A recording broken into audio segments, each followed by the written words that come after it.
Where in Ontario are you from? I grew up in Grimsby. Okay, yeah. In St. Catharines. I know Grimsby well. You do? My brother lived there. Yeah. Really? My brother raised his 2 kids there for their first 5 or 6 years of their lives. Ah. Yeah, my dad's Hamilton, you know what I mean? Yeah, so yeah. Not too far, and I used to do landscaping around that area when I was in high school, summer job. I worked for a company that was contracted by the city of Hamilton, and so we'd come into the guy that I worked for lived in Grimsby too, so we'd just cut the medians and the ditches and everything that was kind of the responsibility of the city. So I was driving a truck all around Hamilton and Grimsby area growing up. And I loved it. I mean, it was 16,000 when I grew up, small town. Totally. And, it was a free range childhood, and the escarpment there, so lots of time in the woods, climbing mountains, playing war. Beautiful area. Beautiful. And the land of waterfalls or whatever. I think they say there's more waterfalls there than anywhere else in North America, and concentrated. Yeah, I mean, I grew up. Yeah, you're just hiking in the woods. There's a river. There's a waterfall. You're diving into the pond and all of that stuff. My grandma lived on Upper Ottawa, right up the escarpment. Okay, it's kind of that main strip up there. And I used to go there all the time when I was a kid. So yeah, it's beautiful, beautiful part of the world. I miss it. Do you? Yeah, I miss Niagara. I don't miss Canada. Yeah, I was just there this past weekend, and it's lame. Yeah. Sorry, fucking you guys, you're lame. You obey. It's weak. I don't respect it. I'm sorry. It's just I can't get with it. That's why I left. Did you leave before the whole COVID and all that kind of stuff? No, I left long time ago. What was lame about it then? What did you find lame? Okay, recently or back in the day? Back in what? Okay, so you're acting. So I was an actor. I figured you went to LA to act, but did you leave Canada for other reasons? I couldn't get work in Canada. Of course, I mean, I was want to be on Canadian TV anyway, really too much. I know you did some. But listen, I was trying to get a fucking job, any kind of job. I was just getting in TV commercials and bit parts here and there. And I was getting old, 27. And then I had a couple of friends who were doing indie movies, and I did 2. And then in one, I was the lead. And, it was my first time in front of the camera really going for it and cutting my teeth. And then I watched it, and I was like, God damn, I'm fucking good. Yeah. Why am I not fucking working? So I went to New York, and literally overnight, I was in demand on American television, right away. Mm-hmm. And so I don't know what that's about. Why did I not get any action in Canada? There was a mentality, I think. My mother's American, and she's from New York. Okay. And she's bold, and she's loud. And so it was easy for you to make the move then. I had dual citizenship. Yeah. Listen, I love Canada. I love Canadians that grew up there. Yeah. I root for in the Olympics for the hockey team, all of that. Very proud. Yeah. However, there is a shadow there. They're masochists. They love to suffer. And they if you get too tall, they cut the tall poppy down. That's what a lot of my Australian friends say too. They're like, man, it's crabs in a bucket here. That's where they had to get out. It must be something with the crown. You know what I mean? This dispersion. Yeah, Nick, the other guy we run our company with, says the same thing, man. He's like, I had to leave. It was crabs in a bucket, man. He moved to Berlin, and he's kind of hopping around Europe. But he had to get out because he just felt like anytime you tried to do something great, people would be there. Even your friends, your family, whoever, the closest people to you would just try to pull you back down to that. I didn't experience that entropy in Canada. I had different reasons for leaving.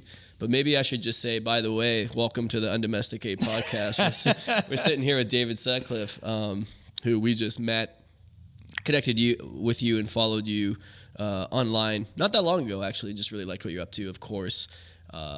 Andrew Tate and all that kind of stuff. Yeah. Gave you some pretty big exposure.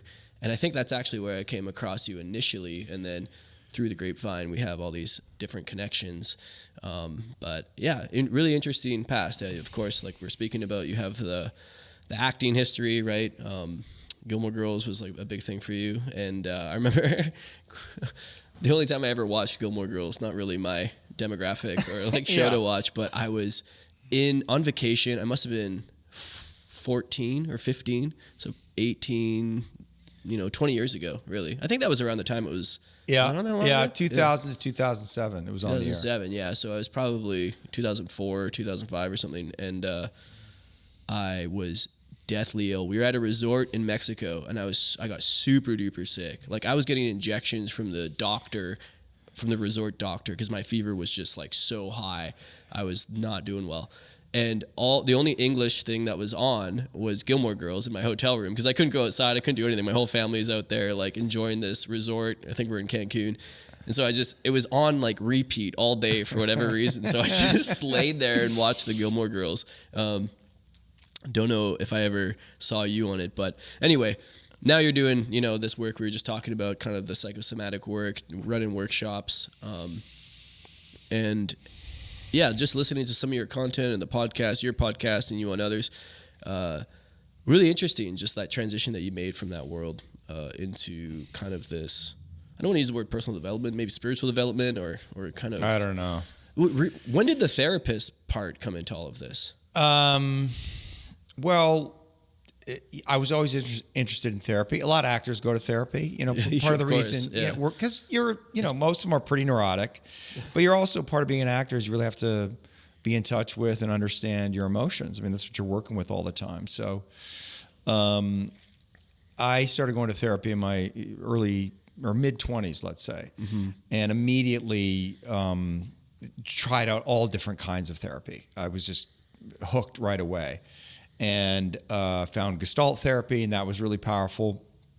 Finally found a good, kind of a traditional psychotherapist, but we just grooved, and I did a year with him and really started to understand the basic concept of things happened in my childhood, and I was acting out as an adult because of those things that had happened to me. What was it, do you think, that like really led you to therapy? Was there a particular issue that you were happening in your life or pattern that was emerging?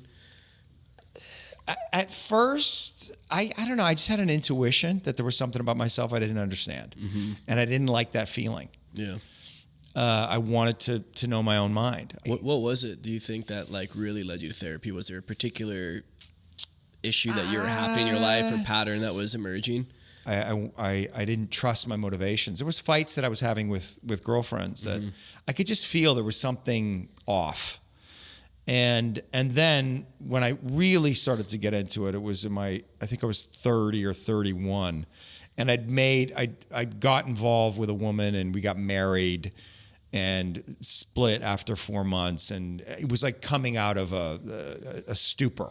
You're stumbling out like, what the fuck just happened what the fuck just happened? Yeah. What did I do? Like, I knew I was crazy. I knew there was something off. Totally. And then I went from that relationship right into another relationship, which I knew was a mistake, but Classic. I did it anyway. Yep. And we were in the middle of a fight, and I was, you do this and you do that, and blaming her and judging her and all that stuff. And I realized that everything that I was saying to her, I had said to every girlfriend that I'd ever had. And it was the exact same words. It wasn't just it was like a script. Yeah, it was like a script. Exactly. What's the common denominator here, I wonder, right? Exactly. Yeah. So I knew that I was in a loop, and it scared me. And so that's when I got serious about it, because I was also having some success. And that's even scarier because you're successful as an actor. So you're in the public eye. There's a lot of pressure on you. You have like a management team around you. You don't want to feel like you're fucking crazy. You want to feel like you have your shit together. And I had this idea of myself that I did have my shit together. And for a lot of my life, I did. But once I got successful that things started to unravel, which is how it works, right? The pressure is on. I've been pursuing this thing unconsciously for reasons that were not fully aligned with my soul, let's say. There was a kind of neurotic impulse, I think a desire to be seen. I wasn't seen by my mother. My dad wasn't around. So it's like, if I become an actor, I'm going to be seen and loved and appreciated in the way that I wasn't as a child. And then once I got that, and I didn't get the thing that I wanted, that I thought I was going to get, then it started to unravel. And that was painful to face. And that was like, so you got into that kind of stuff long before you transitioned into doing it as well. Yeah, I was pretty serious into therapy while I was still pursuing acting and working, and But it was in my 35 when I actually had the most success that I'd had as an actor. I just came off a TV series. I had 2 movies coming out. I was the voice of Visa. I was hitting it everywhere, right? Had like a movie star girlfriend. It was all perfect. New house that I was renovating. And then my TV series got canceled. And then this woman that I was with, she dumped me. And then a week later in the tabloids, she was kissing some other dude. And I'd never had the experience of being dumped like that. Yeah. And it just, the whole fucking thing took me down. And there was a kind of relief to it, oddly. Like, when you get cracked open, there was something that was like, there's some freedom. There's some freedom available. Yeah. Maybe you didn't know you needed. Maybe you didn't know how not free you were. I exactly. guess. And it's hard to make sense when you have everything that you want and everybody outside looking in thinks you have it all. And you're not happy or things don't feel quite right. It's hard to make sense of that. I mean, I remember sitting on the set of Friends. This was before I really had some success, but it was right at the beginning. And I'm a guest star in Friends. Like, I'm hanging out with the whole crew in the coffee shop. And at the time, they were making I think $750,000 an episode. And you're just sitting there, and I kind of looked like them, and I was that kind of actor, a kind of romantic comedy actor and leading man. And I thought, well, if I keep going on the track that I'm on, something like this would be the pinnacle for me. This is what I'm aiming at. And I just thought, I don't want this. I don't like this. I didn't like the vibe of it. They were all great, but there was something about it didn't resonate with me. And that was a scary thought. I'm like, well, why don't I want this? Is that something deep inside me that's not resonating? That particular like scene or like acting on a meta level in general? It was what it represented. Yeah. Right. That kind of success, that kind of fame, that kind of money, like what was there? There was something like, I don't want that. And of course I was like, am I just afraid of success? Is this some kind of self-sabotage mechanism? I don't know. Because the success I had as an actor was like Gilmore Girls, it was a big show and I had a major role on it, but I was reoccurring. Mm-hmm. I was the dad, but I wasn't there all the time. So there was this pattern also in my career where I didn't commit. It was always like, I didn't want to sign on to a TV show.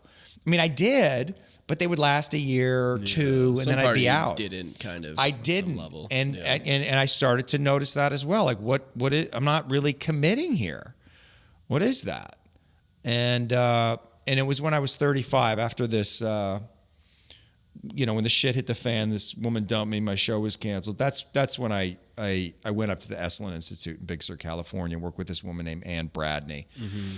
She was a coronogetics practitioner. She calls her workshops radical aliveness. But I'd already been doing coronogetics work with this dude in Toronto when I was back there. How old were you when you went to the 35. 35 when you did that. Yeah. Everything was happening for me, and I just got totally rocked. A deeply cathartic experience, like unlike anything.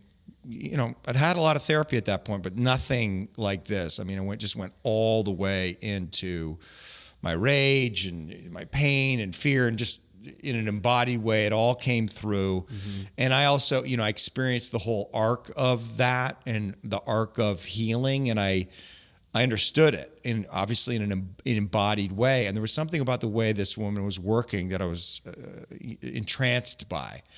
And I came away thinking, like, I want to know what she knows and be able to do what she does. And that was it. I mean, that was the beginning of the end of my acting career. Really? I didn't give it up. Yeah. I mean, but 2 years later, 2 years later, she started a training program. And she was teaching at the institute out in New York. She started her own institute in LA, moved to LA. And I signed up. So it was like 5 modules a year, and I'd have to, it was like a Thursday to Sunday. And so I just sent the dates to my agent, and I said, I'm not like available. So whatever work I have, like, you got to negotiate these dates off for me, even if it's a TV series, and it was reasonable, but I was making that commitment, right? Making that the priority. And when I graduated, I didn't think I wanted to be a therapist necessarily, but I wanted to learn the skills that she had, which was really facilitating groups. That was the thing that interested me. I mean, obviously, you have to have that kind of that knowledge of the psychology to be able to do that. But it was really something about group dynamics, and I thought the skills that she has to be able to navigate these groups of people and take them into total fucking chaos. And people are freaking out, losing their minds, screaming and yelling, and she's totally relaxed in the middle of this and able to see the thread, able to see the place where there's cohesion and just gently guide it there, but without any demand, without any force, just like just a master. Like it was just like she was a genius. Very feminine way of leading too. Yeah, yes, very feminine. And I loved it. I loved the chaos. I loved the madness of it. So for whatever reason, I was drawn to that. I was drawn to her. I was drawn to her style. And so at the end of her program, I could feel like I knew I'd learned a lot, and I was getting a lot of feedback from people like, yeah, you got some game here. You got some skills. Yeah. I got some skills, and I knew it. I was like, I can do this. And then I got a show in Toronto. I went there to shoot, and in the off season, I got my first studio in Toronto. I just stayed there and for 3 years, and started running groups and built a community. And there was a little scene there. People knew about the work, and so I was the first one really there practicing or holding groups. And so all of a sudden, almost overnight, I had capacity. I was running workshops once a month, every 6 weeks, weekend workshops, and they were full. And I had 3 groups, running weekly groups running. So I was just getting my reps in over and over and over again for 3 years. And people kept saying to me, I think this is what you're supposed to be doing, bro. What do you think? It's so common. I work with men and have so many conversations, especially guys that haven't quite reach that echelon of success. And I'm pretty convinced, not that I've had maybe nearly obviously the experience that you've had working in Hollywood and being one of the very, very small percentage of people that can actually make that work, and at a young age too, and reach that kind of pinnacle. I mean, to be on the set of Friends or some of these big network shows, some of the most famous TV of all time, and realize like, oh, you know what? This isn't it. Like, I know you said like something just didn't feel right.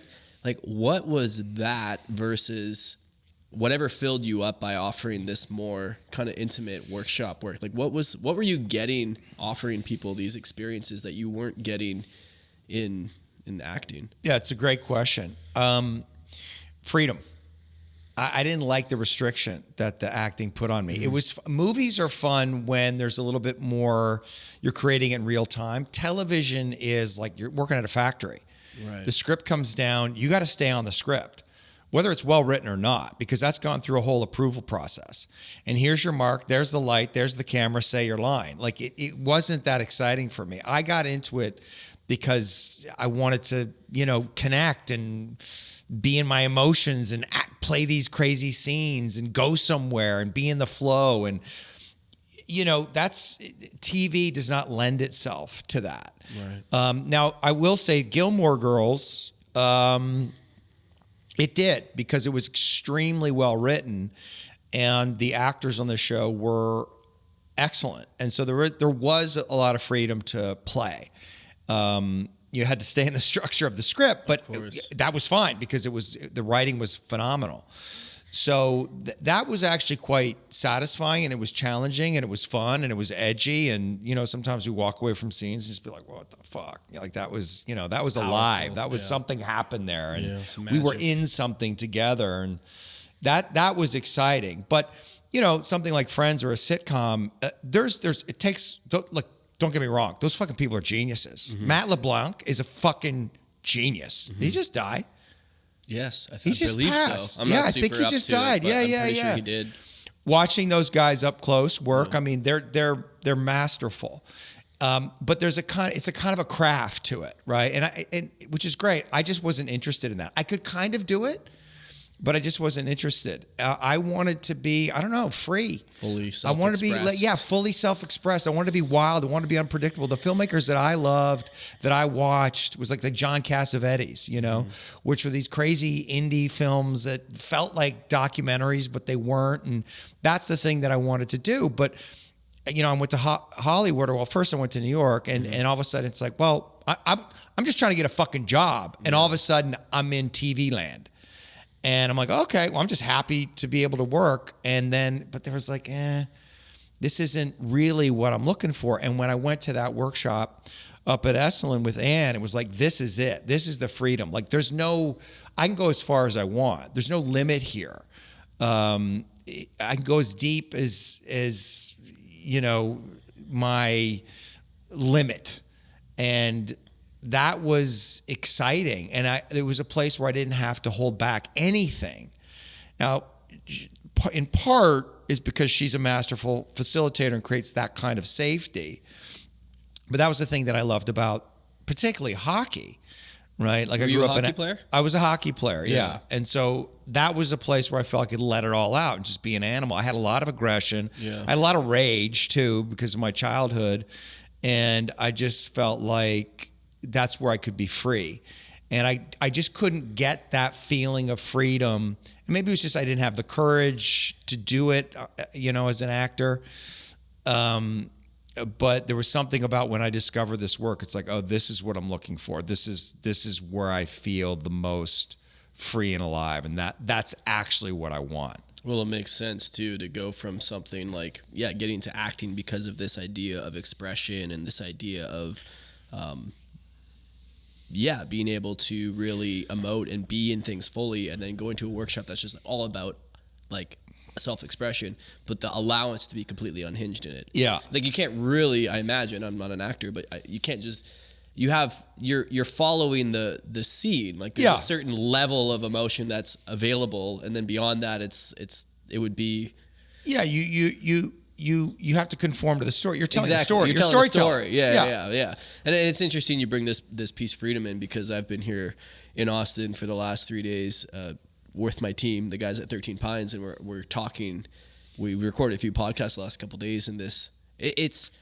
When you get in touch with that masculine core, it's all about freedom. Yeah, like freedom. You know, it's why so many men want to get into business, right? It's like, I just want the freedom to do things the way I do them, when I do them, on my own terms, and like no cap to the money, no cap to the expression, no cap to the creativity, right? We always yearn for that. Like, man, it's like, and the same thing with hockey, right? It's like, I just want that full capacity to bring all of me. Yes. And there's something that nourishes, I think all people for sure want to be fully self-expressed. I mean, so much of the work is, if I really distill down the work that I do with people, it's like just to bring them into that full self-expression, right? Through many different avenues, you know, the embodiment, the shadow work, working through old childhood wounds and stuff like that, because all of that kind of holds us back from being fully expressed in the world. But, just that piece around, like, we seek so many ways in our lives, so many avenues to what we think will bring us freedom. And one thing that's unique about you versus a lot of people that I've talked to is, like, you've been in what many people from the outside would see as kind of like the pinnacle of someone that's free in some regard. Do you know what I mean? In terms of like what you accomplished and like where you went. It's like, oh, Hollywood and all that kind of stuff, right? That comes with that, and the money and the, you know, and relationship and everything that you were able to create. Yet there's some part of you that's like, actually, this isn't freedom. No. Fully. No. Right? Well, you know, it's interesting. I went back, I don't know when it was. maybe 10 years ago. I mean, I left LA in 2012. I mean, I ended up going back to LA, but not really as an actor. But maybe it was like 2015 or 2016. I went to some party, some Emmy party with my manager, and I hadn't been to a party in a long time like that, you know, an industry party. And I went with the guy. What's the kid from The Flash? I went with him. It was just like The Flash hadn't premiered yet. And he was a young guy, and because we had the same manager. It was kind of a moment because everybody knew this kid was about to take off, and just to see that and also be kind of separate from it and just like, oh yeah, I don't want that. Mm-hmm. But good for him. But also like, yeah, dude, you know. But I went to this party and I saw a lot of people that I knew, obviously, and people that are, you know, very successful and award-winning actors, and, you know, get into conversation like, hey, I haven't seen you in a while. What's going on? You're not around. I'm like, you know, I got out. I'm doing this now. And my thought was that they're going to think less of me. Mm. They're going to think that I couldn't hack it. They're going to think, you know, I didn't make it. And everyone was like, oh man, you got out? And I was like shocked. They're like, good for you. And that's when I really realized like the courage of my choice. Absolutely. That they felt locked in. They felt trapped in this position that they were in, even though they were having this massive success. You are locked in, particularly as an actor, because you're famous. Once you're famous, like really famous, that's it. It's over. Ben Affleck can't just stop being an actor and decide to do something totally different. He's famous. He can't walk the streets, right? Yeah. So I never had quite that level of fame. I had enough, you know, where I get recognized almost every day. But as time goes by, now I get the big gray beard. People don't really recognize me anymore. Right.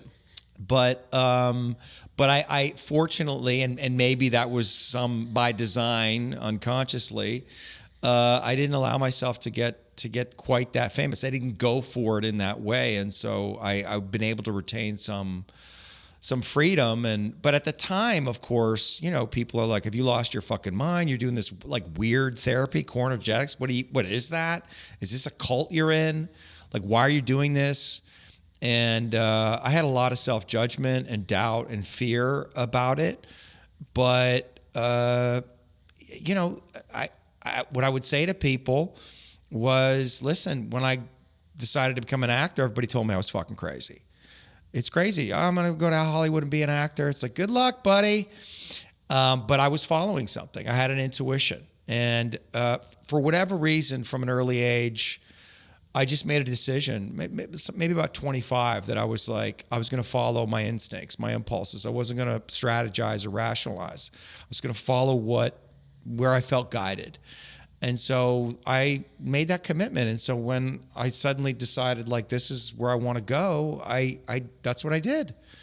And it didn't feel, I understand that it is courageous, and it did take courage, but like, in a way, it's just like, well, no, I'm just following. It's just what I'm doing. I'm totally just following understand. what I wanted. I'm just doing what I want to do. Absolutely. I've lived like my path has been anything but linear in my life, and I've jumped all around to all these different things. And people are always like, wow, you just have like reckless abandon. Like, you just have so much courage. I'm like, do I? I don't know. I just follow the impulse. I just follow that.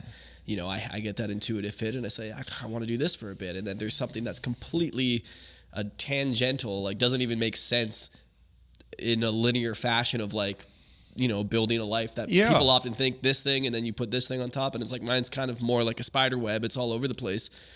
And I've always just done that. I've always just followed that impulse, because for me, and maybe you resonate with this, it's like, I can't be any other way, because it will kill me. Like, it kills some part of me if I'm doing something that just doesn't feel like I want to be doing it anymore. Yeah. And yeah, I mean, sometimes that can, maybe there's a shadow aspect to that, maybe, but like, oftentimes I just think it's when we're fully sensitive and in touch and aligned with the integrity of our heart or the integrity of our soul, like, we can't sustain very long things that just don't resonate with us anymore. And I think what happens, especially when people find a lot of success, like, you know, Hollywood's one example, is you that was like everything that you thought you wanted. And then you get there and then you feel like, man, this is what I wanted. And it's like an ego battle where you're like, I can't let this go because this is what I wanted. Yeah. But maybe it's not what you want anymore. Right. Yeah. And so many people that I work with, getting back to that piece, it's like they get to this, like, man, this is everything I wanted. And now I can't leave it because it's everything I wanted. Yeah, but is that everything you want now? You know what I mean? Like, is that everything you want today? Well, no, what would you be doing if you could do anything and you just let go of the story of like, there's kind of this like sunk cost fallacy that people live with, right? Where to do something totally, to just take like a right turn and do something totally different seems obscene. But for me, and I can only speak for myself, and it sounds like this might be similar to you, it's like I would start over again and start from square one if it meant that I kept with that integrity of like following that impulse. That's far more important than whatever success I've built in my life. Would you say the same thing? Yeah, I would. I would agree with you totally. I mean, and it is interesting to consider like the shadow impulse. Like, is there a place where I'm afraid to commit? I think that was true for me. I think there was some shadow, but everything I did, it wasn't like I was 50-50, but it'd be like 85. You know, even with this work, like there's a part of me that's like, I'm always like, I don't want to fucking do this anymore. I hate this shit. I like, get it. It's my group. They were like, do you like this last weekend, they were asking me, do you like us? I was like, yeah.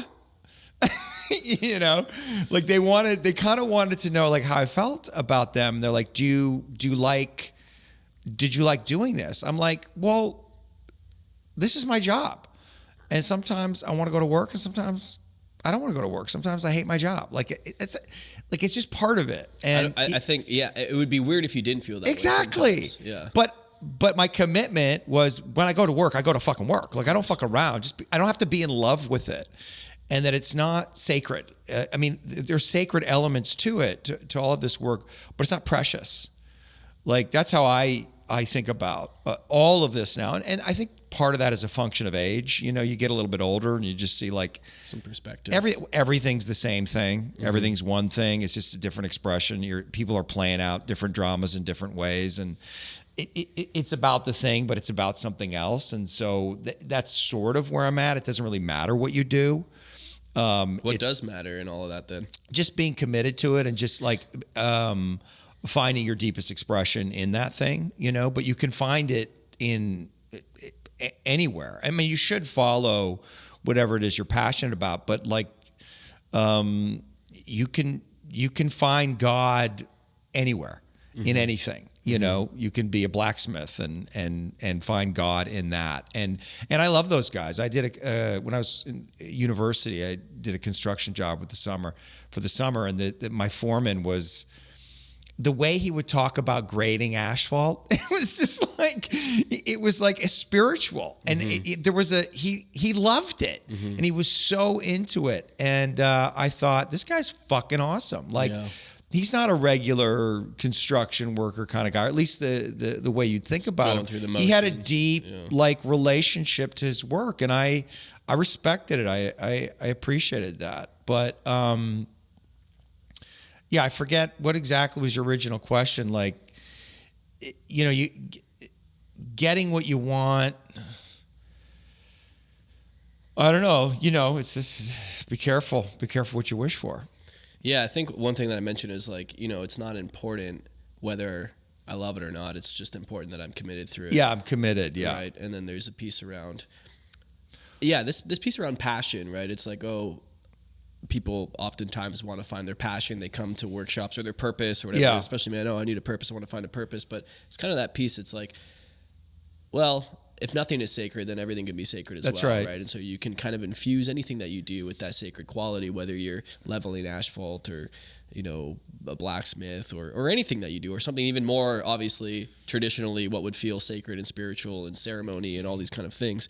But I often think that like you had a natural knack for this type of work, right? You came from that. Yes. Like obviously a natural knack for acting, but also for this facilitation work, which probably inspired some passion in you, because we like to create and do things that we're good at and that we're successful at and that the world gives us feedback from. Yeah. You know what I mean?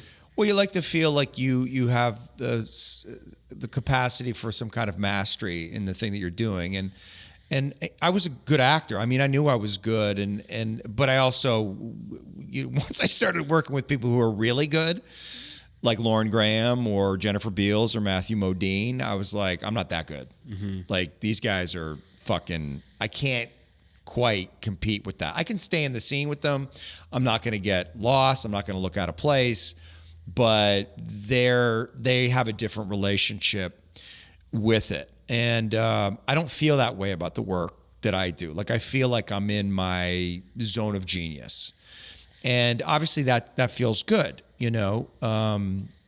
as opposed to, and I'm, referencing the Gay Hendricks book, The Big Leap, which I think is a classic that everybody should read. But often we stay in our zone of excellence, right?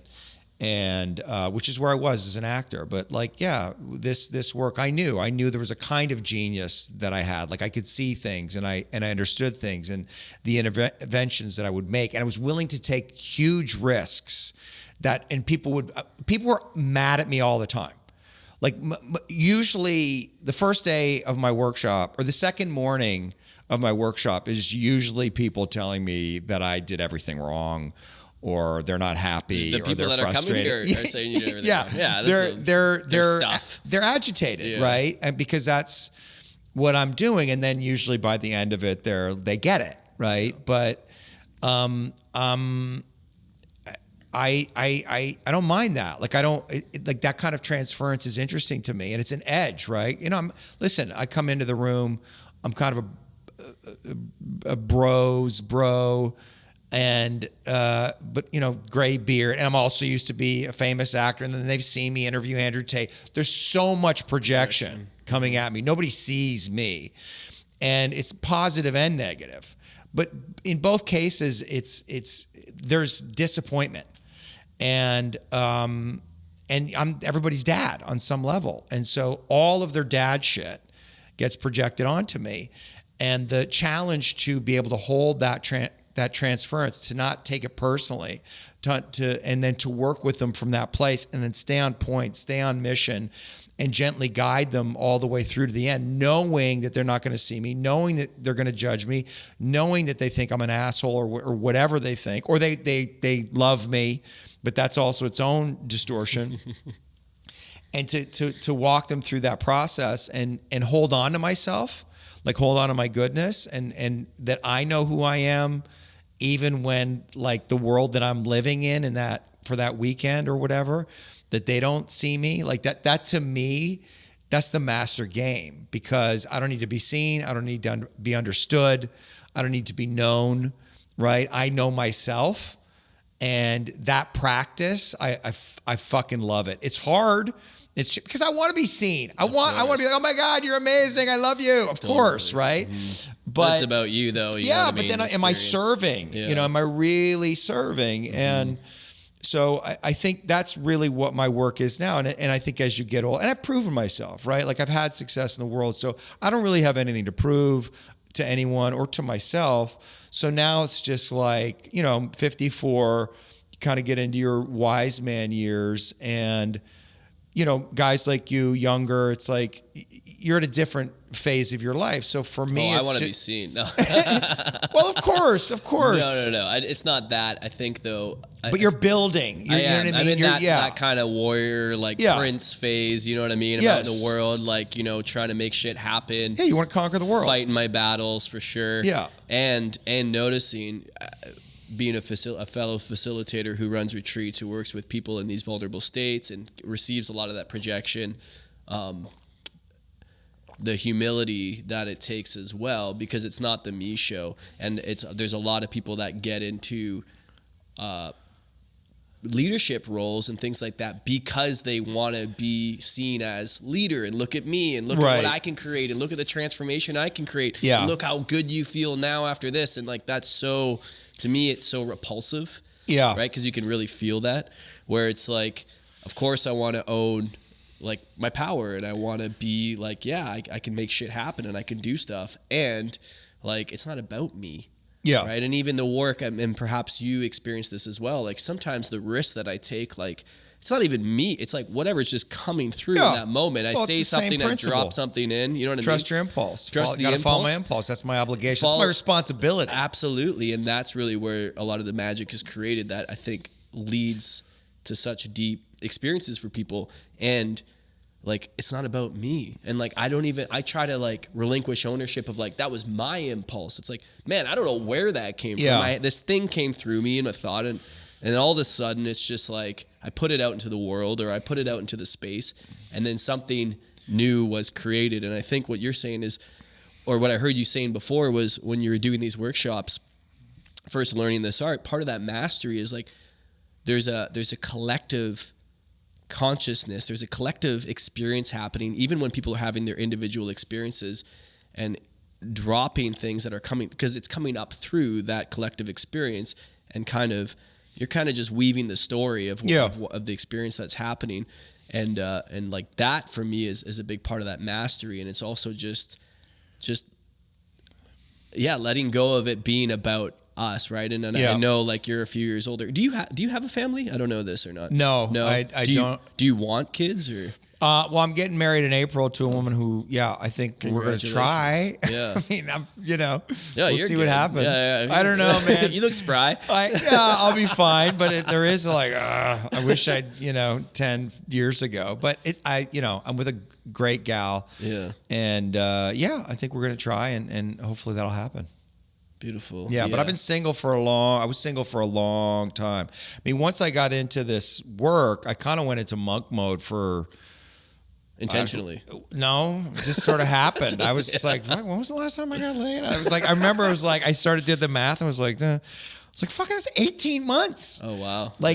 2 years, and at one point, and then I had a 2-year span, and then another 18-month span over the course of 12 years. And I had a couple, girlfriends in there, but nothing really. So I was... What do you think that was? I think I had like mild sex addiction that I was trying to overcome. Mm-hmm. I was in Hollywood and I was young, and I had, on television, and I had money. And those are three really powerful. You know what I mean? Not that I acted it out that much, to be honest, but it was like I was thinking about it all the time. I was thinking about getting laid all the fucking time. Mm-hmm. And I knew that was a problem. And I also knew somewhere that I was not... my radar, or what I was attracted to in a woman, was not good. Like the qualities that you're attracted to.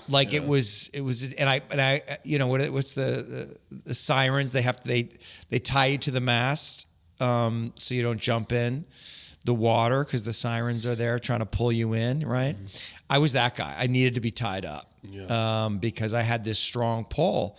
And I'd work through it. It was, obviously all like my mother stuff, and I could go into all of that. But there was a compulsion. Obviously, there was something that was really painful in my childhood. There's something I was trying to resolve. There was a certain kind of woman that I was really drawn to and couldn't stay away, and they were disasters for me. Not that these women in particular were like bad women or anything. It was just the dynamic was not good. And so I knew, and because I'd been married very, very briefly, and it was such a disaster, and it was so fucking painful, I think there was just a part of me that it shut it down. And it was a hard...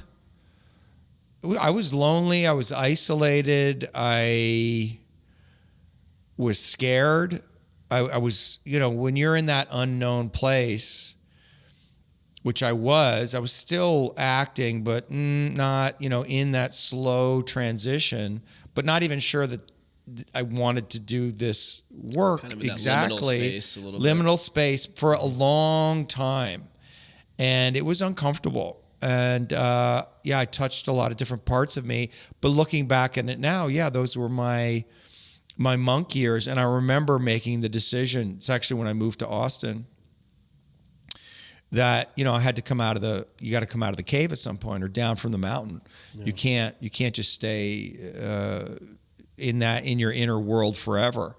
Because I left LA and I moved up to Idlewild, which is like a mountain town. Yeah, so you're literally up in the mountain. Up in the mountains, which is when COVID hit, so that was kind of perfect. And I started seeing this woman, she was like that I knew from LA, and she would come visit me, but it was sort of, she was coming out of something, and it was like, eh. And then when I moved to Austin, she was moving back to Miami, and I moved to Austin basically was like, okay, I gotta bring my work out more. I gotta come back out into the world. Right. I can't be living up on a top of a mountain. I'm not an old man ready to retire just yet. Yeah. And then, and then I just realized like that woman, Diana, who's now my fiance, I was like, I think that's a good woman. And so, yeah, I reached out to her and I'm like, I'm going to come visit you in Miami. And we've been together ever since and getting married in April. So, but yeah, it was a long fucking weird time where, I didn't know what was going on and I felt a lot of shame. There's a lot of, a lot of shame. A lot of, I don't know who I am. Don't know what I'm doing.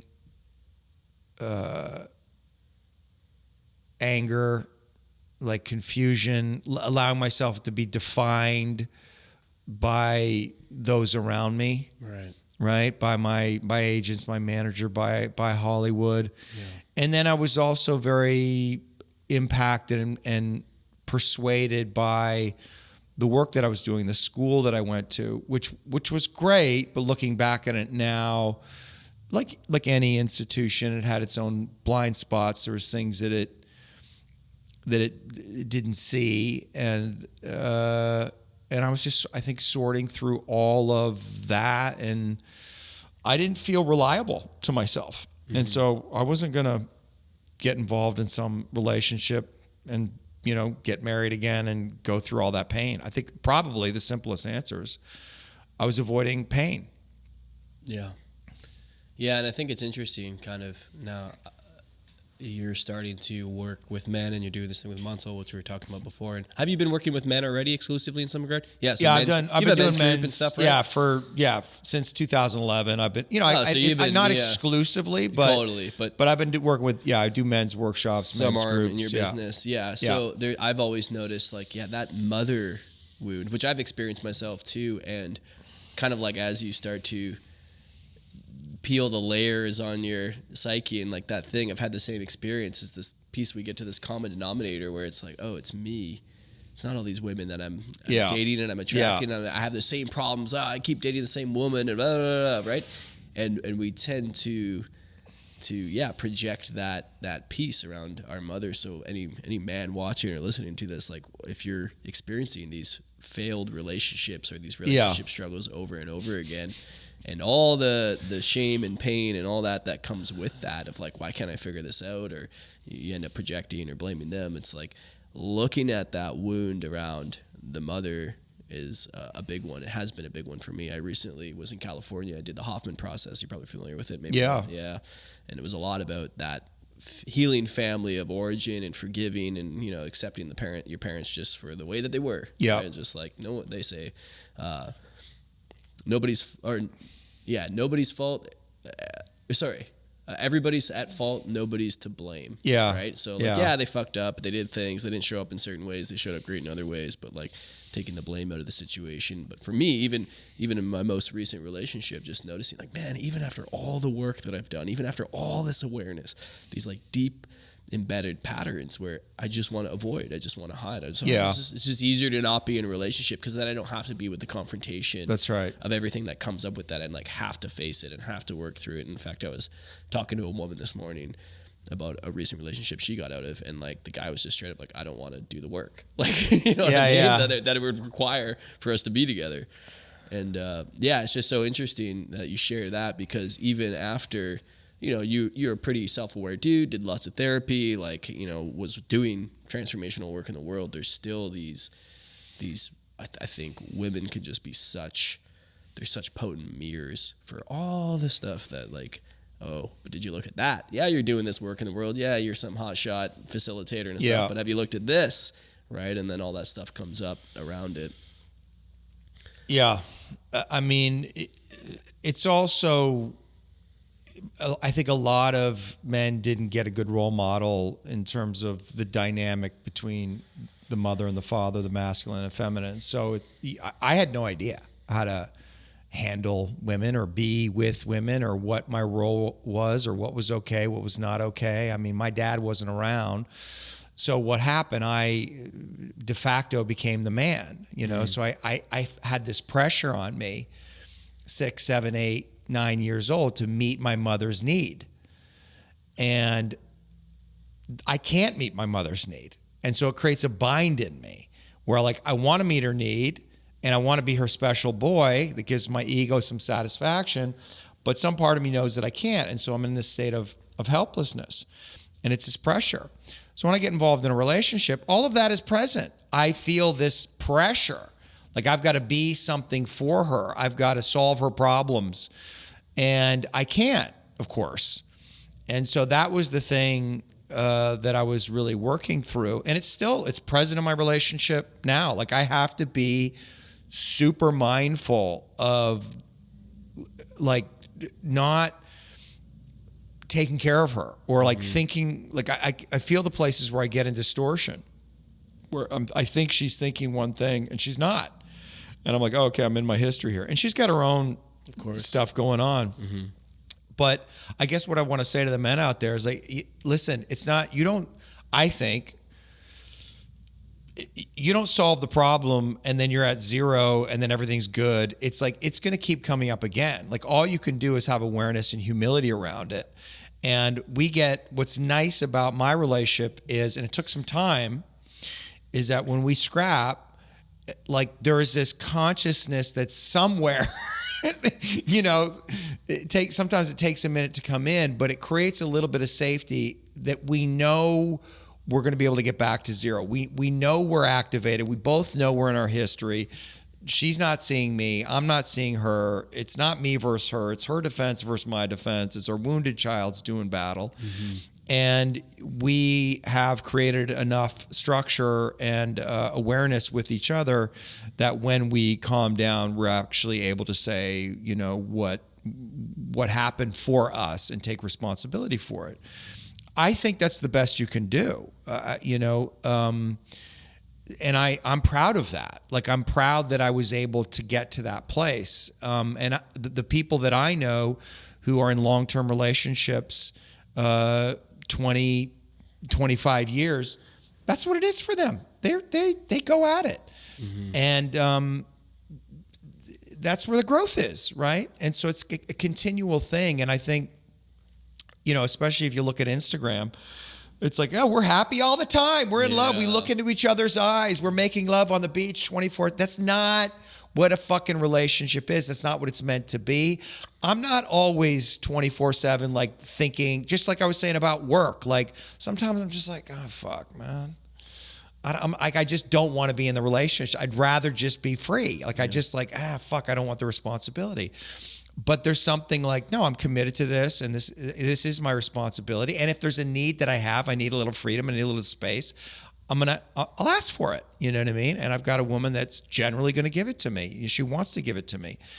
And so, but there's something beautiful about making that commitment and being self-responsible and then navigating your way through that. So in the places you don't feel free as a man, it's not your woman, it's you. You know, it's some belief, some image that you have. Where are the places you believe you can't be free, and where did that come from? Because your woman wants you to be free. She's eroticized by your freedom. Mm-hmm. You know, I remember being in a process with this guy, Warren Moe. He was one of my teachers, and I was standing across from this woman doing this thing, and he said, I want you to look at her. You know, like, that's not your mother over there. That's a woman. And I want you to look at her, and I want you to say, I'm a free man, and I do what I want when I want. And I looked at him, I'm like, I can't fucking say that. He's like, you can. I was like, that seemed so wrong to me. And I was like, so offensive. Yeah, I'm I'm gonna do what I want when I want, bitch. But it was more like, no, it wasn't an opposition. It was just like a statement of like, I'm a free man. And I do what I want when I want. And I said it a couple times till I really, felt it in an embodied way. And then he asked the woman, he's like, how did that feel? And she was like, I'm turned on. And I was like, whoa, really? Okay. Oh, now I get it. Like, women don't want men they can control. And I can do what I want when I want. Now, the choices that I make are going to have consequences. So if I go out and fuck another woman, there's going to be consequences to that. Mm-hmm. She's going to have feelings. She may leave. Okay. But the thing is, I have to give myself the freedom, like, to make that choice. I'm not going to not do it because I'm going to be a good boy for her. That's not sexy for her. She doesn't want that. Yeah, she wants you to show up every day and commit to her and be in your freedom and lead in that way. And that's the place that she's going to really surrender to that leadership and that, authority. Like, there isn't a kind of authority. Yeah. I know that's a loaded word. No, but I think there is a turn on, like, women. This is going to be pretty edgy, but, like, in some regard, they kind of like to be told what to do. Of course. If it comes from a place that's, like, from the heart and from truth, right? Because we have that ability to cut, like, clarity, especially because they can have that chaos of beauty of, like, there's so much expansion and creation, and we can just come in with, like, right? And so one of the things that, men get there's two things that I was thinking of here. One is, like, women fall in love with us because of our freedom, and then when we get into a relationship, we make ourselves, we shackle ourselves oftentimes because we think we have to follow these rules or protocols, which is like the opposite of, like, what you're saying. But the things that they fell in love, like, and were attracted to and turned on by, were the ways that we could be fully free and self-expressed when we were these single men. Yeah. And then we kind of clamp down on that. Yeah. But it's actually, like, it's the opposite. It's like, how do we act free within the context of a relationship? And of course that takes negotiation, and it takes a lot of repair. And I always say to men that I work with, like, just consider your life as one long failure and recommitment, because that's all you're ever doing. Whether it's business or relationship, it's like, just prepare that you're going to be failing, because men want to win, right? And we want the perfect scorecard, and we want, like, the 30 wins and no losses, and that's how the world has been kind of presented to us in a lot of ways. It's just like, it's the same in entrepreneurship. It's like, you hear the story of the guy with 12 failed businesses, and then the 13th hit it big, and the relationship breakdowns over and over again. And of course that's not what the world sees, especially with social media. But this piece around comes back to that thing. It's like, men want freedom, right? And women want to feel our freedom because it frees them. Yeah. Right? Like, they get freedom by proxy, and we can free them through our freedom, because when you're clear, when you have a lot of clarity in your life, you're free, because it's just like boom, boom, boom, making choices. And when you can offer that to somebody else, whether it's a woman or anyone in that kind of feminine energy or confusion, and you can just cut through with that consciousness and that clarity, it's like super expansive for them. It's super opening, and it's trustable. It's trustable. It's really trustable. And when you can build that level of trust in a relationship, I think that gives you the capacity to do whatever you want. And that's something I've been learning, because I had a similar dynamic. It's like caretaking, right? With my mom growing up, just emotionally and all this kind of stuff. It was just hard to manage. And I was like, this is a lot of responsibility for a kid. So when you get into a relationship, of course, you recreate that pattern. It's like, I have to be a good boy, or else I'm going to get in trouble, and I better not stay out too late, and I better, you know what I mean? And all these weird little things that I'm showing, like, man. And then what happens is we're in my experience, it's really, I'm resenting myself for not having the balls to, like, be that free to say, I'm going to do what I want when I want. But we end up obviously projecting that on our partners, right? And that's where a lot of guys have this breakdown, where it's like, oh, I can't be free in relationship. Yeah. Yeah, and you have to be willing to upset her. Yes. She's not always going to like it, but in the short term, or you can't placate to her emotional issues, right? It doesn't mean don't be sensitive. It doesn't mean don't be present, don't attune. But at the end of the day, like, if she has abandonment issues, yes, and you're in a relationship with her and you're committed to that relationship, you have to work with that. Yep. But you can't give yourself away because of that, right? Like you have to stay true to yourself, because the code that I try to live by in my life in general, and I don't do it perfectly, and in my relationship is like I don't betray myself. I'm not going to betray myself, and I don't want my lady to betray herself either. I don't want her to do anything she doesn't want to do, and I don't want to do anything that I don't want to do. And so it's like, can we both be in that commitment?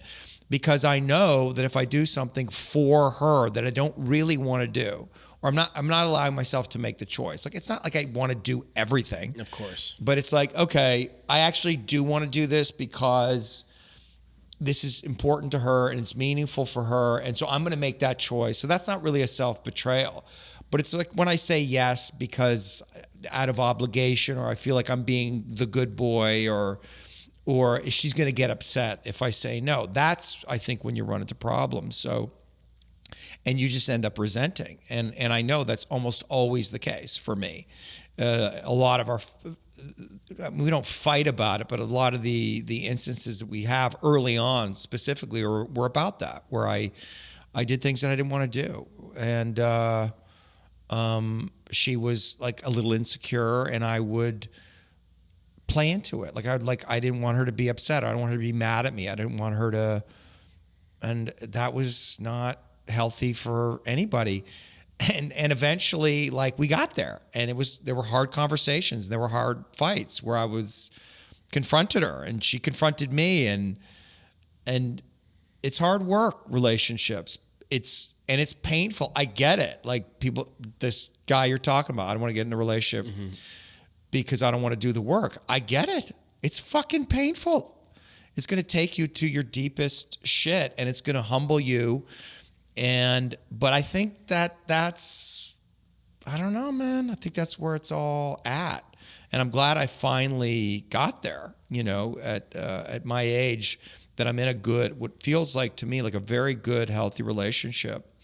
And I see the value in it. And I see the perfection in the kind of masculine, feminine dynamic, which we really have. And that took some time to develop, because again, I grew up, at the height of feminism. And I went to University of Toronto. I started in 1988. It was like that. It was just like feminism was like full steam ahead. And there's been waves of it. And so I didn't know. Oh, okay. Yeah. It sounds good to me, Okay, so don't open the car door. Don't hold men and women are the same, 50-50 on a date. Okay.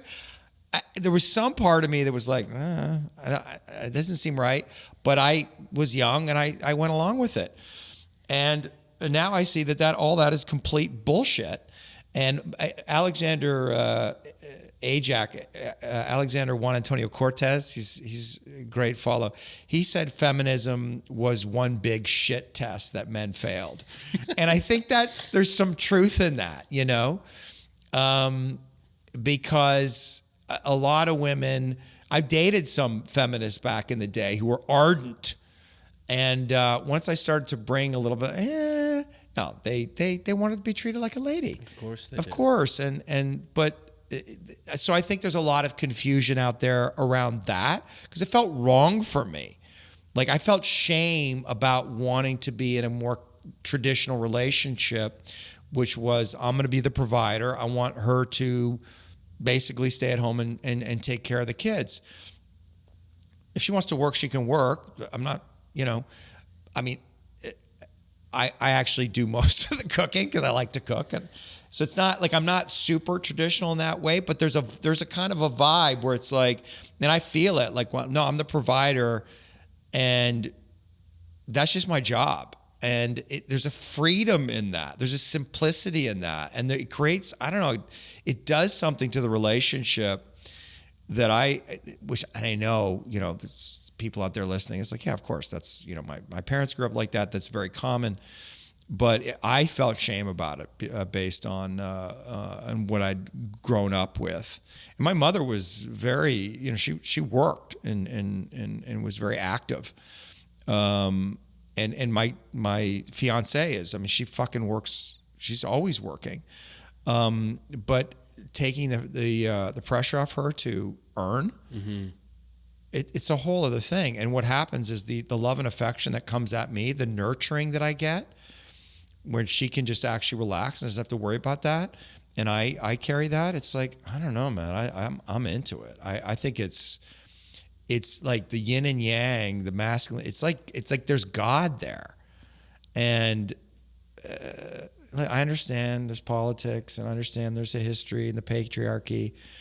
Okay, but it's like, the pendulum has to swing to the other side before it finds that balance. Right. And there is some, I think, early stages of feminism brought a lot of necessary things for women, but now it's become kind of this circus of, we could go on about that. Anybody. Yeah, there's a lot. Well, listen, there's a lot of women angry at their fucking fathers, which is fair enough, and it gets projected out, right? And so fair enough. Yeah. And there's a lot of men who, also didn't have their fathers and are kind of, they don't know how to stand up to a woman, and so it's like it's created this, dynamic where there's no tension, there's no polarity, and because just people don't know. Well, I feel for women that feel like they are in a relationship and they're society's telling them to be like high earner, boss bitch, and then come home and be nurturing mother, and it's like those two are in complete conflict with each other. To have the agility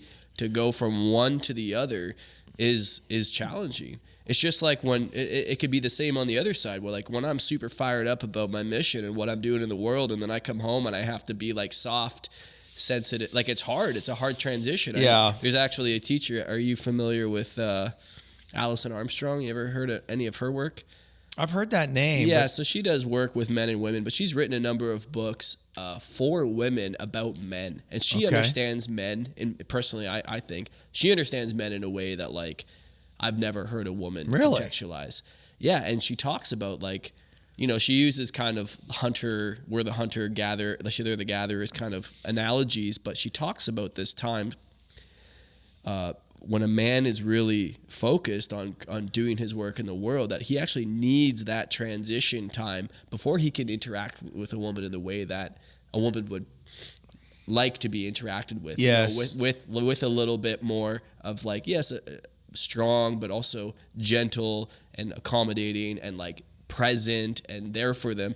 But to go from like the battlefield or like from the war and then like, drive up the driveway and walk through the door and be daddy and be all that kind of stuff is it's abrasive. Just like a woman coming and running some Fortune 500 and then coming home and having to cook. It's just like it doesn't work. And so we've by trying to be everything for all the roles and share everything, and whether it's 50-50 or whatever, it ends up kind of just muddling the beauty of celebrating our differences as men and women, because we do have differences. It's pretty clear that we have biological differences, despite what people are saying these days. You put a man in a woman's sport, there's some biological differences. He tends to dominate them. We're finding that out. So the experiment is continuing on, and we'll see where it goes. But there's this idea of, I also have felt that, like, even growing up in Canada, but then also growing up in like a super leftist kind of progressive household, of deconstructing some of these ideas. And as I grew older, I'm like, I don't really know. Like that's not it's what culture's saying, but it's like not society, how the world works. But it's also just not the experience that I have with women. Right. Yes. Like for the most part, like, we hear it. It's really loud. And I'm not saying that there are women like that, but generally the kind of women that I seem to attract don't want that kind of stuff. They want to be taken care of. And I think from a biological level, from 200,000 years of evolution, there is a deep, like, part of men that not only want to provide, but kind of need to provide. Well, otherwise, you have no job. What am I here for? Exactly. I can't birth. I can't do anything, that's the distortion that the feminists or the progressives don't understand. It's like, oh, it's a man's world. It's like, bitch, I'm working for you. Yeah. Like if I'm not working for you, there's no reason for me to do anything. Yeah. Like I'm here to earn, to create safety, to build a house for you. And when I don't have that motivation, I'm kind of lazy. You're useless. Yeah, I think, I was talking about this yesterday. It's like a lot of men are in this crisis of masculinity where men feel useless. Yeah. Men are living at home. I think I read a statistic. It was like 40% of men still live at home at 29, right? Like they don't feel like they have any use, and they've kind of been lambasted with that, like you are useless. We don't really need you. The future is feminine. Like what good are men? The end of men. Yeah, like women can do everything a man can do. It's like, great. Is that making society better? Is that improving things? Yeah, it's insanity. Well, that's why you have Andrew Tate. You know what I mean? And I was going to transition into this because that's the polarity. Like, it had to happen. Yeah, the guy who comes, he's the exact opposite of all that, holding this other pole and coming strong with it. And I think that's one of the reasons that he's so popular. He's just unabashed in how he thinks about things, and it gave a lot of men permission to say how they felt, or he was saying how they felt, maybe in an extreme way, but he was getting at something. And I think that's one of the reasons that he's been resonating with people. Well, I want to ask a little bit about Andrew Tate and your conversations with him. When you sat, because you flew to Romania, right, and you had a conversation with him in person and interviewed him, does he feel, aside from everything happening in his life, does he feel free? Like, does he feel free in himself? Andrew, he's living his dharma. Like, that's the vibe I got. Like, he's locked in, man. He's the most charismatic human being I've ever met. Yeah. Like, there's something coming off him. He's like, and I've met a lot of fucking movie stars in Hollywood, but that dude there's something going on. Like, he's the real thing. Like, his intelligence is overwhelming. Like, when he starts talking, you almost can't believe, like, the way he's formulating sentences, the ideas that he has, and the way he's articulating it perfectly. He's so convincing. Now, there's a trick to it, and as I talked about in the interview, it's like you're rationalizing everything. Like, you have a hyper masculine. Yeah, you've got a thought pattern that you've mastered, and it works for you. But there's other things, and he I think admitted that there's aspects of himself that he's not aware of, that he has a hard time getting present, and that is about something. And so I found him to be, his willingness to be vulnerable in his way, and I found him to be very honest. And I feel like he's got a big heart. Is he free? He's free in the sense that he's fully committed. Mm-hmm. He's 100% committed to the thing that he's doing, and people can debate, what it is that he's doing and why he's doing, but he is fully committed, and I think that is inspiring. Even if you think it's distorted, even if you think he's acting out in some way, that dude is all in, and it's real. It's not a fucking show. That guy's like, what he says, like he talks the walk. Is that what it is? No, he walks the talk. Yeah. He lives it. And I felt that, at least, in terms of his work ethic and how he shows up and his loyalty and his relationship with his brother. Like, there's really something special going on, and it's not just. Is there a facade? Well, yeah, there's a facade. We all have a facade. At some level, he's a marketer, and he's calculated, and he knows what he's doing. Course, but he's very also calculated, enigmatic. Like, it's hard, even as a guy. Like, I don't really resonate with his message, but there is so much. It's like anything. There's a million conspiracy theories, and a lot of them are going to be true just because there's so much. Yeah. Do you know what I mean? Like, they're bound to be true. If you speak about enough topics, you're going to be right about a lot of things. Yeah. And of course, I think he's refined his message over the years, but I don't find anything particularly, maybe in his early stuff, but like particularly offensive. I also understand the game that he's playing. Yeah. You know what I mean? Like, exactly. I think he grew his notoriety in a very calculated way by saying things that are gonna Well, that's the game, man. It's polarizing, right? But then when you really look at like, okay, what is he actually saying and what kind of values is he living by? And we'll see how this whole, criminal investigation turns out. But he seems to, like you said, he seems to be able to articulate. He's come at a time in the world where he's able to articulate things that men are feeling that they can't articulate himself. Yeah. He's a master of the word. Yeah. And he speaks with such conviction that it's like, that's so true. There is a energetic resonance. There's a vibration. It's almost like a spiritual teacher in some way. I think listen, man, in the first interview, I asked him about his spirituality, and he talked about his experience with violence. It's like, you want to understand spirituality? Like, go down to the gym, fucking get your ass handed to you, or get somebody's, they have their arm around your throat, they're trying to choke you out, that you're going to know God. You're going to know spirituality. Like, he's not stupid. He's not shallow, right? Like, and I think his worldview is, and his spiritual worldview is extremely refined. Like, his take on the fucking Tucker Carlson, Vladimir Putin interview, I think that was the best take out there, like what he wrote. And I get his emails. He's a genius. Yeah. And so he's a marketer. And you could say on some level, everybody in the world we're living in is we're kind of, we have to play a character. We're all performance artists in some way. We have this virtual image that we have to play with, and there's just no way around that. And he's kind of mastered that game. But there's something else going on with him. And so, obviously there's a lot of criticism and, all the stuff that the charges. I don't know about that. I'm suspicious of it. But maybe, like, if he did it, then he's going to have to pay the price. But I don't know. I like him. I think he's fucking funny. And I'm glad he's here. Like, I'm just glad that character exists, and he's out there saying the things he's saying, and he's doing the things that he's doing. And I have a feeling he's going to be around for a long time, and I have a feeling he's going to evolve. And like I said, I sat across from him a couple of times now, and at the end of those conversations, I felt like I loved him.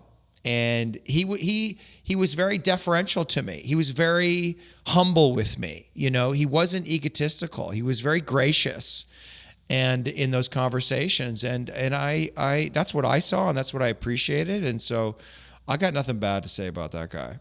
He certainly adds some color to the palette of experience. Of course, it's good to have that voice in there, just because of the other, like, you know what I mean. It seems to add some sort of balance to the conversation and the evolution of where culture and gender dynamics and men and women and how they kind of all fit into this big mix. So it's like, sure, throw that in the pot, right? And like, I always say, like, if you resonate with some things that someone is saying and not with others, like, take what resonates and leave the rest. And people get so hooked into like, well, but then in 9 years ago, he said, let's just, and then that's going to happen with anyone that reaches any level of, like, especially that big, right? But like any level of notoriety, there's going to be easy things to pull and pick. And and when you're a young guy, you guys talk a lot of shit, and you say a lot of crazy shit. And when you record all of it and like you're doing it every day, there's going to be some and you want things to be provocative because that's how you get attention. And what do they say? It's like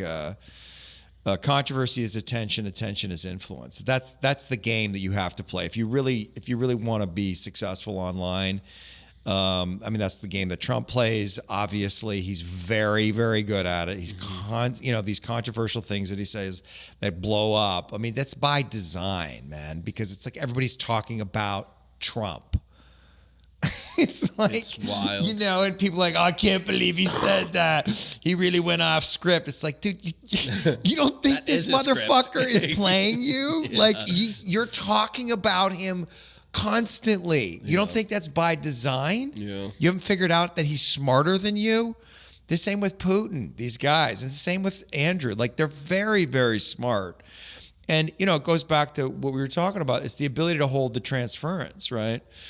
To understand. It's like... It's an incredible to be able to hold that. Hold that kind of hatred? That much. I was thinking of this earlier because I was going to ask you about just the tabloids and Hollywood and stuff, and people receive a lot of energy, right? Yeah. You can look at the whole thing with, I don't know if you've heard about this whole conspiracy around Taylor Swift and like of course, and then all this other stuff that's going on right now, and just I had a very small blip of pretty extreme online, like trying to cancel me, trying to destroy my credibility. About 500,000, the guy with 500,000 followers, just total libel, just totally like ran my name through the mud. Wow. And I got like thousands and thousands of people just like wanting, like hating me and like just projecting and like saying all this stuff. It was total bullshit. None of it was true.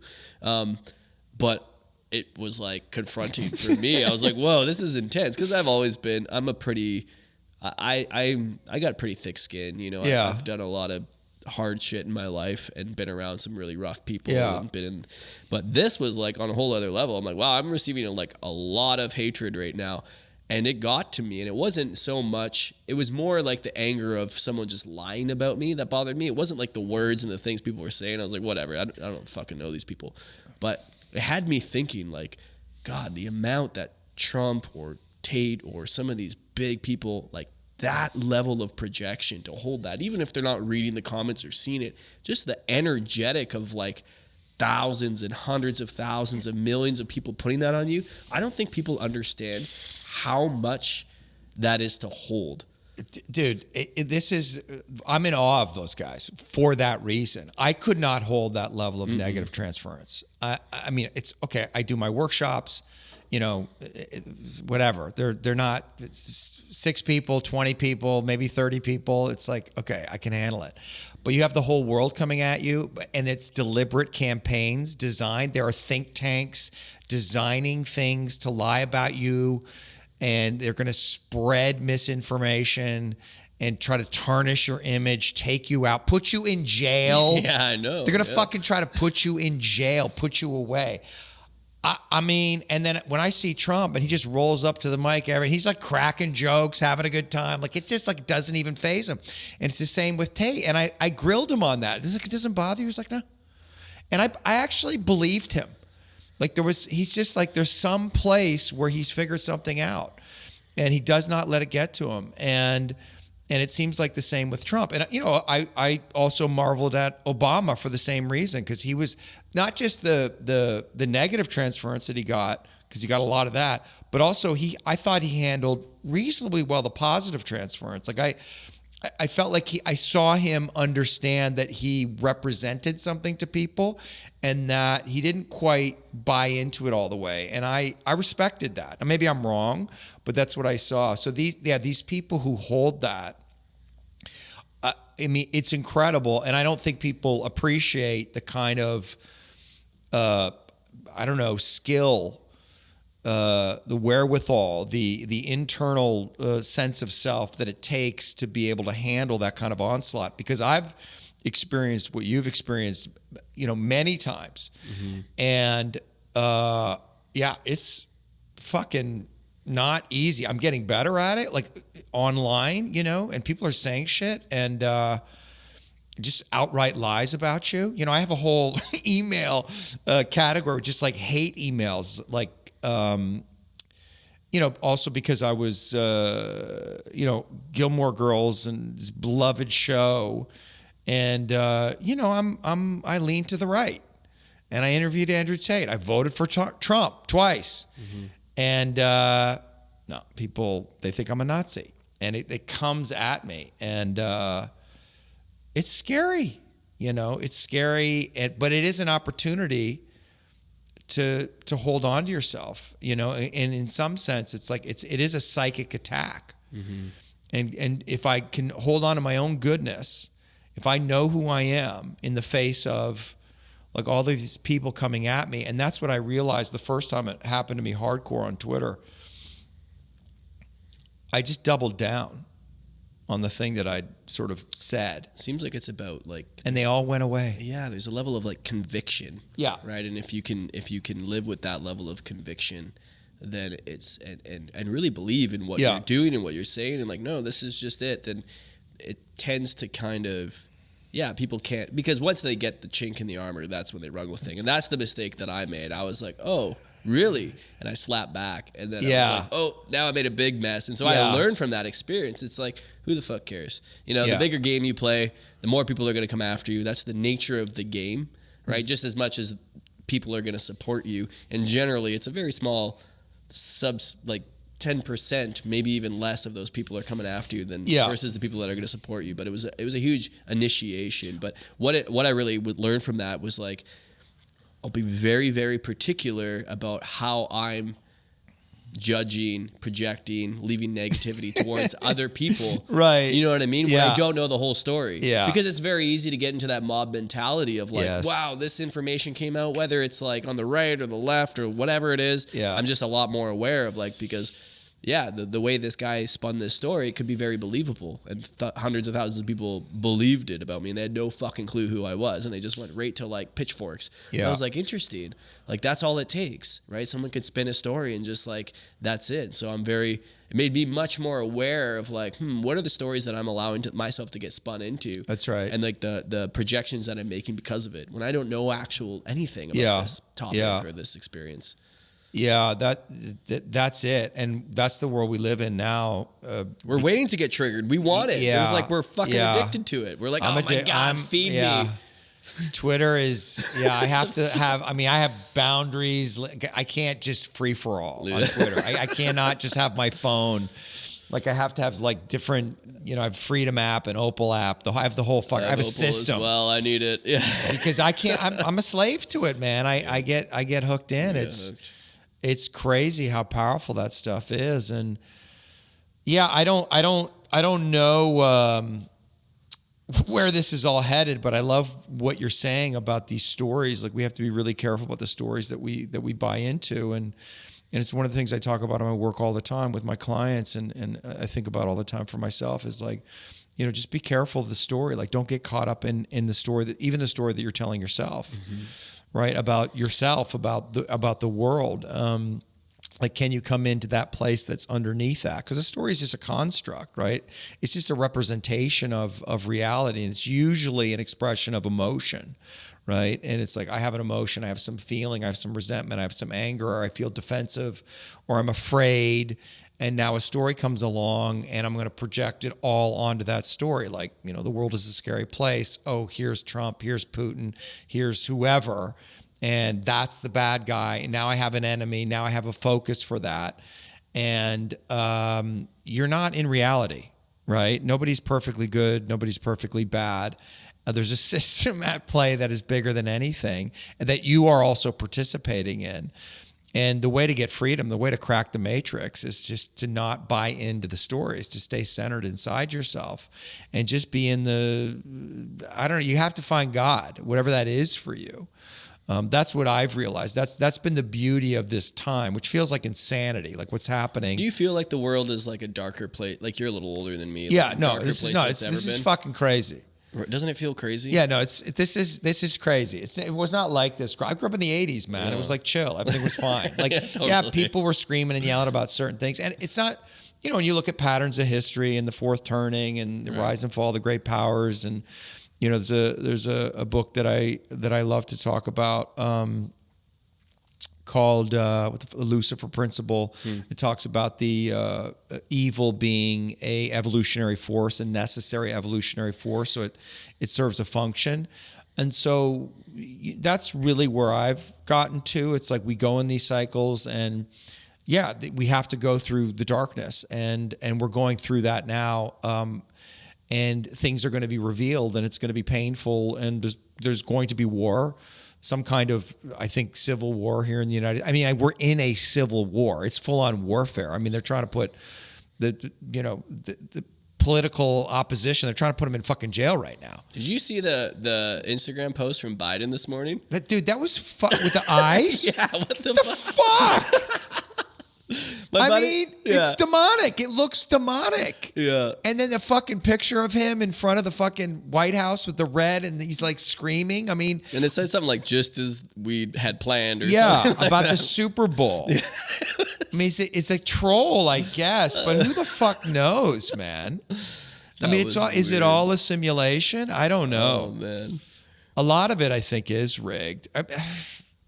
Is the Super Bowl rigged? I don't know. I'm not going to get into that. Yeah. I don't care, Travis Kelce. But it is, I mean, what people are picking up on in that story is whether they're a real couple or not, it's all George Soros and the catalog and all that shit. Yeah, I mean, it is being exploited, it is being used. Yeah. I mean, and I understand that the old school NFL fan is like, I don't want to see fucking Taylor Swift cutting to her every 2 minutes. Fuck that. Just show me the fucking game. It's like, no, but not the girls like it. You know, that's what it is. Yeah. And I get that. I'm kind of a sports fan like that. When there's like a female commentator, I'm sorry, ladies. I don't want a woman talking about sports. It's like, no, but she played in the Canadian national team. I don't care. I want dudes. I'm not going to apologize for that. I want just dudes calling the game. Yeah. You know, if that makes me a misogynist, I'll take the hit. That's what I like. That's what I want. All for the clout. Yeah. Well, this has been fun, David. Maybe just let people know about what you do, how they can connect with you, how they can follow you, and talk a little bit about that. DavidSutcliffe.com. It's all there. I'm pretty active on Instagram. Mm-hmm. David Sutcliffe 33. And what am I doing? I'm actually in a phase where I'm doing a lot of writing, so I've just opened up a Substack. I'm just trying to conceptualize all these ideas, things that I know that I've written about a little bit, but I'm kind of in that point in my life where it's like, okay, you want a book or anything like that, or what do you think? Maybe. I mean, I'm gonna spend some time just writing blog posts about different things that come up. I've been making videos, a lot of videos for Instagram, like kind of explaining some of the concepts. But I want to expand that and allow that to go deeper and kind of longer form. So I have a feeling if I keep writing, eventually it'll turn into a book. Mm-hmm. But it's just, maybe you feel this way, but you learn all of these things.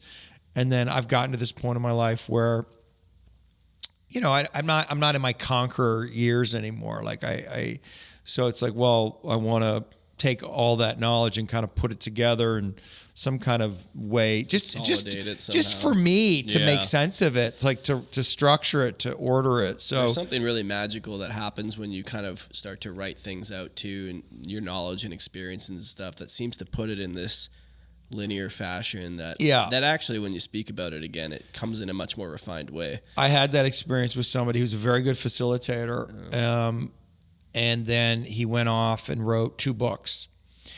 And then I saw him a couple of years later, and he came back and he was facilitating. I mean, it was like he was a whole other level. Mm-hmm. I couldn't fucking believe it. I was like, dude, what the fuck, man? And he was 60 at the time, but he just like he was at. I was like, dude, you're 60, you're peaking now, and he's probably not even at his peak yet. But it was, I think, the writing of the books, and I asked him about it, which clarified all that information. So it was clear in his mind that allowed him this precision in the things that he said and how he facilitated. So, that's what I'm up to. So, I'm out there, and I always have offerings. And work on your website. You're doing the men's stuff. You're doing this group with Monsell. I got this thing with Monsell, 9-month men's container, which is I'm really excited about. Super excited. I'm curious about that because I would love to. I love that fusion. I'm a big outdoor primitive skills guy, so. I do a lot of stuff with more ancestral, like making bow drill fires and building shelters and building clay pots out of nothing and all this kind of shit. That's awesome. So I'm trying to weave those worlds with the men's work because I think it's so good to get guys into nature, get them connected with their body, get them connected with, taking an animal is a pretty intense and sacred act. And I know he kind of fuses some medicine journeys in there as well too. So that whole kind of panacea is really, really powerful work. I've known about him for a while, and I haven't had the chance to do any work with him yet, but super cool that you're doing that, man. Yeah, Monsell's great. The hunting is great, and I think nature is key. I mean, it's the great teacher, man. It's the great teacher, and I understand men. They don't want to go to therapy. That's the meme, right? Men don't want to go to therapy. And fair enough. Why would they? Considering, a lot of therapists are women, and they're not having these conversations. There's a different experience. I've been thinking about this recently. It's there's something about having gone to therapy myself and gotten something out of it, but there's something that it doesn't do, I think, particularly for men. And there's something about men I find because of, I don't know, the shame and the like not good enough and stuff, that actually I find group work to be much more powerful for men in particular, when they can like share the shit that they never want to share with anyone, and then be witnessed and seen in it by other men who also share their shit, and you realize like, oh, I'm not so fucked up as I thought I was, because that guy's way more fucked up than me, or whatever it is. That seems to be, for me, more therapeutic than like the one-on-one, and it depends on the therapy, of course, and there's a lot of different ways, but I've had that experience myself. It just seems to be, there's something about the group dynamic for men in particular, because my partner, she goes to therapy and it's like, wow, she loves it. She's getting so much out of it. It's really making these huge shifts. And I saw a similar therapist, and I was like, yeah, like this is helpful, and I'm getting some understanding to myself, but it's not really moving the dial like some of the other stuff that I've done. So I don't know if that's something that I totally agree. Once I discovered group work, that was it. Yeah. I continued on with my therapy. Well, I had to, because of the training program that I was in, but just to be witnessed, exactly what you said. And also you see that you're not alone. That people start sharing. You're like, oh, I got that. Oh, fuck. Because mostly guys think they're alone with their shame or with these feelings, whatever it is. And once you realize that, there's a huge relief. And I think men need to be together. Like there is something. We function best when we're in tribes and hierarchies. You can have a judgment about that, but that's just, I think, where most men are comfortable. And it's ancient, man. It's ancient, yeah. And so we have to. And I guess part of what you're doing with the 13 Pines and Sacred Sons and others is you Monsell, recreating that in some way, because it doesn't really exist anymore, because women are now in the workforce. Because back in the day, you'd go to work and it'd just be you're working, a bunch of dudes working together. Like 12 out there with your dad, Yeah, exactly. And it's good. I'm not saying women shouldn't be in the workforce, but something got lost for men there, and so it's being recreated. So yeah, if you're a dude, like you should definitely. You have to. I mean, I think it's mandatory. Like, I don't think you can live in the world right now and not be involved in some kind of men's thing. And there's so much out there. You'll find the right thing for you, but it's all available. And I think it's really important. And I'm glad it's happening. I'm glad that because I know the guys that you're working with. That's a good group of men, and Monsell's great, and I'm still doing my thing, but I'm sort of I'm at a different place in it, but I'm going to continue to be engaged with men, and more from the kind of elder place, and it's the world needs men, man. I mean, listen, it's men who are going to save the world. That's how it always has gone. That's how it's gone. So it's going to happen again. And so get your asses in shape, get yourself in line. You're going to have a mission real fucking soon. Whether you want it or not. That's right. Yeah. War is coming. Well, let's leave it on that note, man. That positive note. I appreciate it. Thanks for being here. Anyone listening or watching this, absolutely get in touch with David's work. Check out his Instagram. There's lots of great stuff on there. Website, and brother, just thanks for being here, and thanks for being a brother on the path. Thank you. All right, man. Appreciate it.